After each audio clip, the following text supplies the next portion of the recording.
मुख्यमंत्री नायब सिंह सैनी ने शनिवार को इंद्रधनुष ऑडिटोरियम पंचकुला में प्रधानमंत्री नरेंद्र मोदी के किसान भाई बहनों को कृषि परियोजनाओं का उपहार कार्यक्रम के तहत आयोजित समारोह में शिरकत की। इस मौके पर मुख्यमंत्री ने लोकनायक जयप्रकाश नारायण जी की जयंती के अवसर पर उन्हें नमन किया और प्रदेशवासियों को बधाई और शुभकामनाएं दी। कार्यक्रम में मुख्यमंत्री नायब सिंह सैनी ने कैबिनेट मंत्रियों, विधायकों और किसानों के साथ वीडियो कॉन्फ्रेंसिंग के जरिए नई दिल्ली से प्रधानमंत्री नरेंद्र मोदी का लाइव संबोधन भी देखा। प्रधानमंत्री ने राष्ट्रीय कृषि विज्ञान परिसर पूसा नई दिल्ली में आयोजित कार्यक्रम में पीएम धन धान्य कृषि योजना और दलहन आत्मनिर्भरता मिशन का शुभारंभ करने के साथ साथ कृषि अवसंरचना कोष, पशुपालन, मत्स्य पालन और खाद्य प्रसंस्करण क्षेत्र की 42,000 करोड़ रुपए की 1100 से अधिक कृषि परियोजनाओं का उद्घाटन और शिलान्यास किया।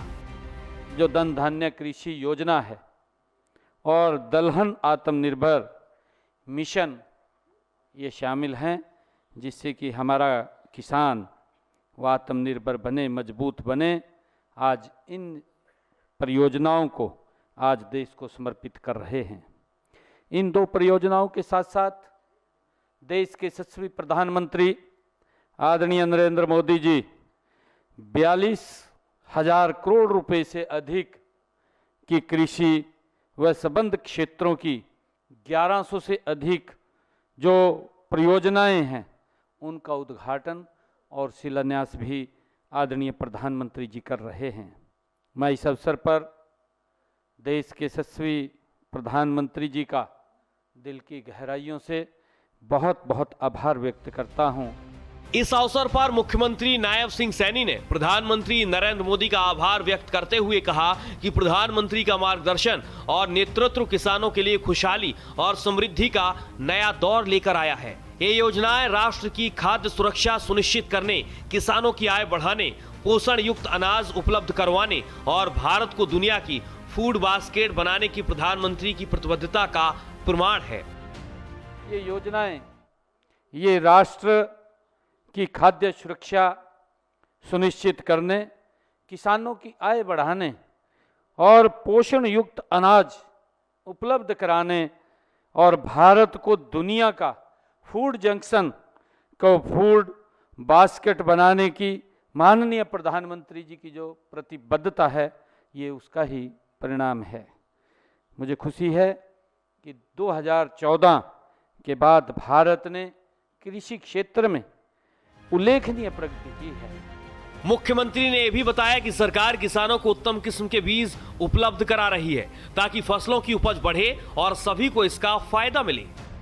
मित्रों, मैं आप लोगों को ये विश्वास भी दिलाता हूं कि इस मिशन को सफल बनाने के लिए आपको उत्तम किस्म के बीज उपलब्ध कराना ये हमारी सरकार का कमिटमेंट है।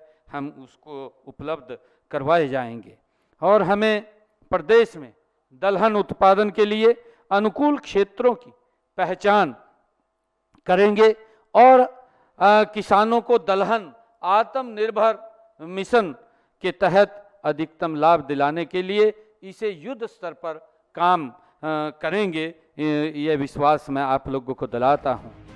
हरियाणा के मुख्यमंत्री नायब सिंह सैनी की अध्यक्षता में रविवार को हुई मंत्रिमंडल की बैठक में हरियाणा मानव इम्यूनोडिफिशियेंसी वायरस और एक्वायर्ड इम्यूनोडिफिशियेंसी सिंड्रोम रोकथाम और नियंत्रण अधिनियम 2017 की धारा 49 की उपधारा 1 के तहत राज्य नियमों के निर्माणों को मंजूरी दी गई। नए नियमों को हरियाणा मानव इम्यूनोडिफिशियेंसी वायरस और एक्वायर्ड इम्यूनोडिफिशियेंसी सिंड्रोम नियम 2025 कहा जाएगा। इन नियमों के तहत हरियाणा सरकार अपने 6 प्रशासनिक प्रभागों के आयुक्तों को लोकपाल के रूप में कार्य करने के लिए नामित करेगी। हरियाणा के मुख्यमंत्री नायब सिंह सैनी की अध्यक्षता में हुई मंत्रिमंडल की बैठक में हरियाणा कारागार नियम 2022 में आदतन अपराधी की परिभाषा को शामिल करने के लिए संशोधन को भी मंजूरी दी गई है। संशोधित नियमों को हरियाणा कारागार संशोधन नियम 2025 कहा जाएगा। मुख्यमंत्री नायब सिंह सैनी की अध्यक्षता में हुई हरियाणा मंत्रिमंडल की बैठक में हरियाणा हाउसिंग बोर्ड संशोधन विधेयक 2025 के प्रारूप को मंजूरी दी गई है।